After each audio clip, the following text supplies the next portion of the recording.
I have a lot of worm castings to sift out from my 2 worm bins, and I wanted to show you guys how I do it. I commissioned my husband to make me a soil sifter, or sieve if you want to sound fancy. This makes for a really easy project if you have any scrap wood and metal mesh laying around like we did. We're using 1/4 inch mesh here, which is fine, but 1/8 of an inch is recommended if you want to try to get pure worm castings. If you don't feel like making a sifter for yourself and would rather order something online like these instead, I'll link them below. I think a wheelbarrow works perfectly to catch the castings, and it was convenient that the sifter was long and wide enough to sit across the top. I like that I can keep the sifter at a slant while dumping the castings at the highest point so they can more easily fall and sift out. One of the more interesting things about vermicomposting is seeing how fast or slow things decompose. These peat pellets are a prime example of something that does not deteriorate quickly. I don't recommend using these because in the ground they can stay in these mesh nets for years, which I think also inhibits the plant's roots.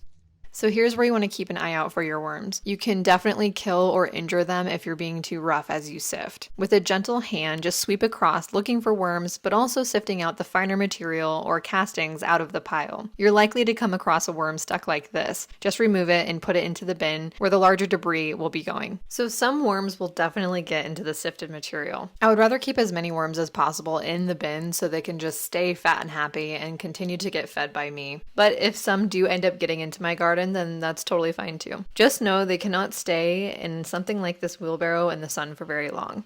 The soil will just get way too hot and dry and will definitely kill them. It was in the high 50s while I recorded this, so I wasn't worried about it getting too hot. So a long time ago, I decided to add wood shavings to my worm bins. This is totally fine to do, but as you can see, a lot of them are showing up in my sifted material.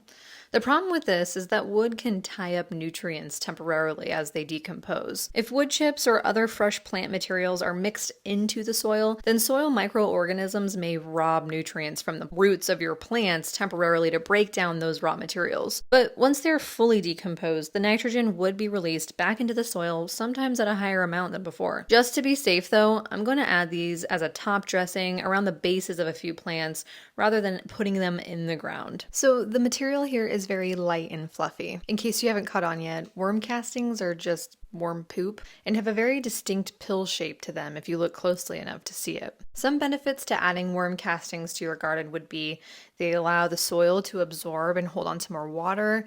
They contain beneficial microbes, bacteria, fungi, which also aids in plant nutrient absorption, and they improve soil structure, and really there's so much more. I will forever use these because I always see the benefits. Any material that couldn't fit through the mesh was put into another bin along with any other worms that I came across. Once I was finished sifting through the bins, I figured it was a good time to feed the worms. You always want to bury the food that you give them. This helps to keep an excess of unwanted insects away, as well as any smells that may occur from a pile of rotting food. When you bury it, it actually contains any bad smells that may occur, and the soil always smells like fresh earth. Your worm bin should never smell bad unless you add something you shouldn't, like meat or dairy products.